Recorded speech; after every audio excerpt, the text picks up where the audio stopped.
Pull up. Frank. Headshot. Frank. Sit down. Frank. Stand up. Frank. Pass out. What's up everybody, AAA here, and with the new Spider-Man movie just around the corner and looking pretty damn amazing, I decided this was the perfect time to make a video about the upcoming PS4 exclusive Spider-Man game. Enter my new series, Under the Influence. Here we're going to be looking at just how much certain games influence others and whether it's a couple of ideas, a decent improvement, or just a blatant rip-off of that game.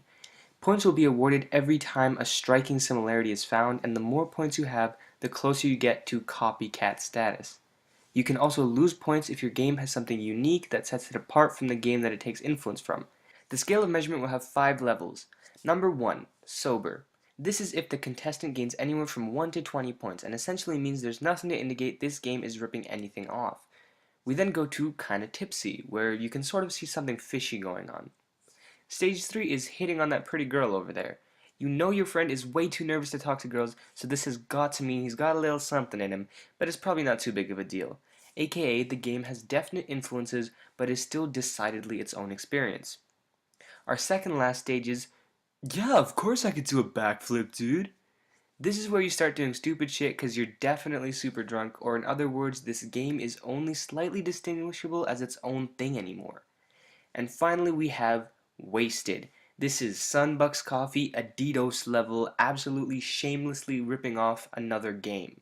All that intro out of the way, let's find out if we should be excited for this new Spider-Man game, or if it's really just the Arkham games in disguise. Marvel and DC are staunch competitors in the comic book business, and while Marvel has made its way into becoming a household name because of its risky but ultimately successful cinematic universe, there was a time when DC was absolutely crushing the competition, and Marvel had to resort to selling its main characters to avoid completely going underwater. According to Popcorn, yeah, that's the one. The two also share this similarity. They each own a character in the top 2 most popular superheroes of all time, those being Batman and Spider-Man, and as fate would have it, those are the two focuses of this week's episode. The two of them have not only blown up in comics, but they have also led to some really well-made and successful movies like the Dark Knight trilogy, specifically the middle entry, and the first 2 Sam Raimi films. They've also gotten incredibly bad, like Batman and Robin and, well, the third Sam Raimi film. Video game-wise though, while Spider-Man 2 was a great game back on the PS2, Batman has crushed all superhero competition with its wonderfully made Arkham series. The greatness in those games lies in their dedication to the character, and even more so, the power, skills, gadgets, and detective skills that make you authentically feel like you are the one and only Dark Knight. Punches have a heavy and deeply satisfying impact, blending into the shadows is an art, grappling around, hanging enemies upside down, gliding around the city, it's just so much Batman. And the combat system that Rocksteady put in place is maybe the gold standard for those types of beat-em-up games, and even wiggled its way into the excellent Shadow of Mordor, which has a very similar system, although admittedly a lot more gory. But now that Marvel has a chokehold on successful superhero movies, they've started making the move to video games, teasing a whole new universe for the platform which will include the series of games they've agreed to do with Square Enix, Telltale Games' Guardians of the Galaxy, the first season of which they've already began to roll out, and of course, Insomniac's Spider-Man game. This thing was crazy hyped and was a huge surprise in 2016's E3 showing, and we got even more of it in this year's Sony press conference, with a heavy emphasis on the gameplay. The guys behind this game are responsible for Sunset Overdrive, a game all about movement which spells really good things for people behind a Spider-Man game, as well as Ratchet & Clank, which brings in a signature humor that I'd also love to see in this new title. They're also the guys behind the Resistance games, and that, plus Ratchet & Clank, shows just how creative they can be with their weapons and gadgets. So who knows what secrets are hiding up Peter Parker's sleeve in this iteration. All that said, when analyzing the gameplay, I noticed a lot of people made less comparisons to its Insomniac brethren, and a lot more comparisons to its rival, Batman Arkham, especially with some of the combat involved. But just how fair were those comparisons? Let's look at story first, and this won't be awarded or deducted a large weight of points because of course the stories are going to be different, but some of this stuff is still worth looking into and talking about. First off, we need to address that Spider-Man in this game is much more experienced. He's about to finish college, in fact, which is a large departure from the movies, which featured a 29-year-old man, 27-year-old man, and finally a slightly more realistic 20-year-old kid play the part of a high school Peter Parker. This departure from the movies earns it a -2 points because it's clearly trying to do something different, while the Arkham games could have feasibly taken place chronologically sometime in the career of the Batman we see in the Dark Knight trilogy. There are multiple villains just like what we saw in Arkham, but they seem to be bigger parts of the overall story rather than side endeavors, so 2 points lost for that, but then gained right back for having this oracle-like person named Yuri in the top right corner giving Peter instructions. Setting-wise, there's obviously going to be way more daylight times, unlike the single night experience of the Batman games. Humor is also a selling point here, whereas it was not in the Arkham series. Also, Peter himself, the actual normal guy behind the mask, will have a role in the story, which we didn't really see much of in Arkham. And the overall story, there's just nothing significant that links its story to being anything like that from any of the 4 Arkham games. So Spider-Man passes the story, character, tone side of things with flying colors, sitting it at a -12 going into our next category, which is traversal, which will be weighted a bit heavier. Now, upon first glance, I thought this might be a place where Spider-Man was copying Batman simply because of the nature of the two characters' traversal is pretty similar. But upon further inspection, there's actually a huge difference here. Yes, you do send something out to grab onto a building and use it to propel yourself, but that's just a signature of the Spider-Man character. I'm going to use Arkham City's traversal as my reference point because Asylum is more isolated, non-open world location, and Night has the Batmobile, which obviously would have no equivalent in a Spider-Man game, so I thought City was the most appropriate. I guess I have to add 5 points since yes, it is an open world game where the hero moves around using buildings to get to his next location. But I'll take 2 away for his cool wall running thing that he's able to do both vertically and horizontally.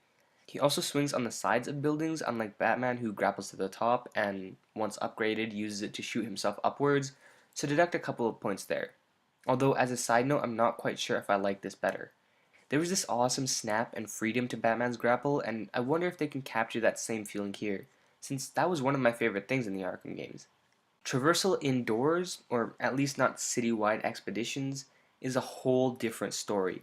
I feel like if you just made things darker and gave Peter a bat suit, I would not be able to distinguish the difference here besides a couple of slightly more Spidey-like animations. But the indoor movement honestly looks like it was designed by the same guys. So add 10 points right there.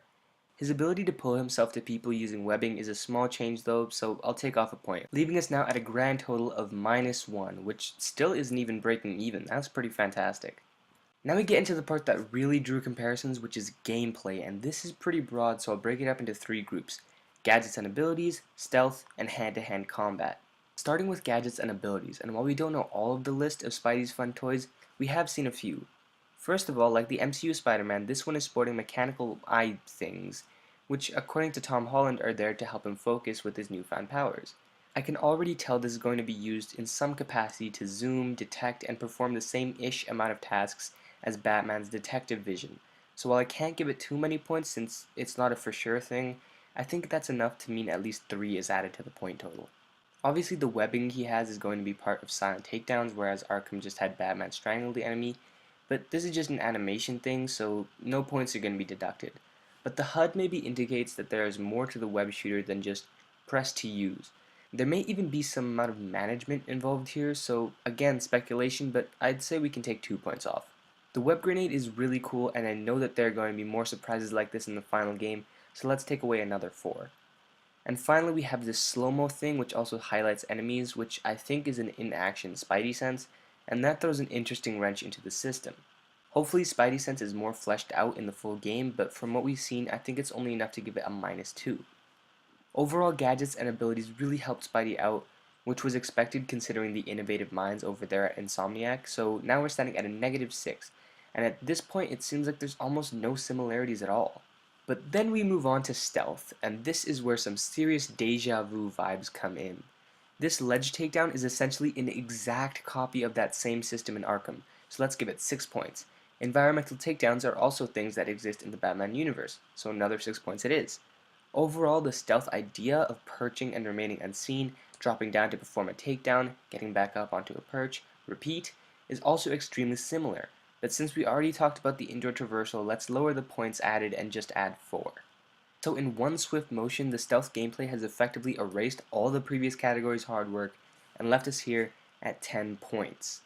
Before we get into our final big category, I want to mention that the QuickTime events that seem to happen pretty often in the gameplay, which I wasn't a fan of, but it still differs from the Arkham games, so we'll give it back 2 points.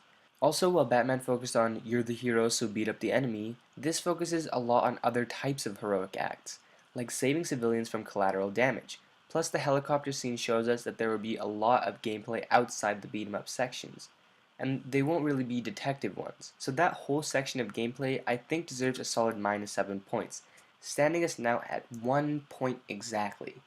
And now for our final category, hand-to-hand combat. Let's break it down. Spider-Man sends out a web to stun a character just like Batman's Batarang. Flying over a person's head to string quick attacks from behind, probably going to be used against shielded enemies pretty often. The basic combat system of punches, counters, dodges, etc. that lead to combos is seen here, and while Spider-Man's attacks are more quick and agile rather than hard and powerful, that same basic combat system is here pretty obviously.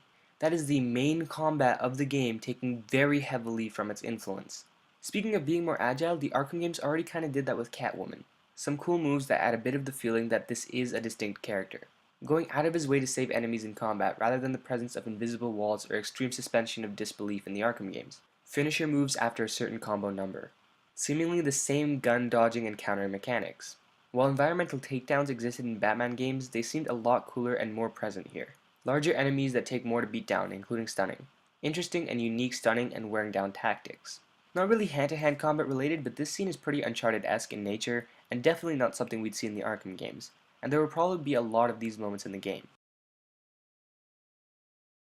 Kind of shockingly to me, this game only gains a 27 and lands it in the kinda tipsy category of things. When I first saw the gameplay, I was a little saddened because I really wanted this game to be so good as a massive Spider-Man fan, and it felt like it was just rehashing an old formula. But a closer look showed me that yeah, while a lot of the combat may be similar, overall the rest of it brings new, interesting stuff to the table that I can't wait to try out. Not to mention an entirely different tone. Some effects of the Arkham games can definitely be seen, but it's not enough to even come close to be some sort of carbon copy of the game, and that's a real relief to me. I hope this video got you guys just as hyped as I am to try out this new Spider-Man game, with its use of an established combat formula mixed in with its own seeds of innovation. It looks to have real promise and I can't wait. What do you guys think? Is this game too much like Arkham for your liking, or do you barely even notice the similarities? Let me know in the comments below and tell me which games you think should be next. Until next time, this has been AAA, signing off.